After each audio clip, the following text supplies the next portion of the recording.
actually, hati talaga ang mga tao dito, no? Pero marami din ako nakikita talaga, Miss Shane, na pinaalis na ito. Kasi tayo hindi natin ito inabutan, ano?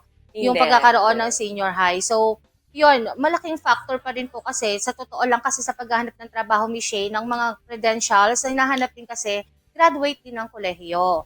Ano? So, tama din naman. May punto sa Ate Ella May, ano, na may mga trabaho po na talagang graduate ng college ang hinahanap. Although may mga trabaho din na hindi, ano, Michelle. Pero kung gugustuhin mo talaga yung mas mataas na posisyon or mas malaki ang kinikita, syempre, mas mataas sa pinag-aralan din ang hinahanap ng mga requirements. So, ito yung kanyang, hiling na sana daw tanggalin na yung senior high.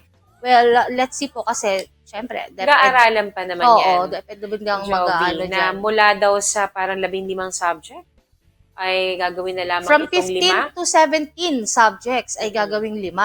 Tapos, dalawa na lang yung pagpipilian na dati and daming strands. So, yung isa, yung pagpunta sa kolehiyo, yung isa naman, kapag ayaw mo na magkolehiyo, mag-techbook, parang gano'n na lang din. Doon sa mga nais na, yung hindi na nais magkolehiyo. Yung agad, pagkatapos ng senior high school, trabaho na agad. Trabaho na. Basta importante, Michelle, may mapapasukan agad. Oo. Lalo Oo. na po sa hirap din ng buhay ngayon. Gusto na lang din talaga ng mga kabataan natin ngayon after ng senior high is makapagtrabaho. Yan kasi lumabas din sa ating mga interview before. At yung iba naman po talaga, gusto rin naman talaga na magkaroon ng yung 4-year course at gusto nila mag-upgrade sa ibang mga kurso. Like yung ipagpapatuloy nila sa doctorate, yung iba naman, kukuha Abogado. ng abogado, diba? So maraming mga ganyan pong cases.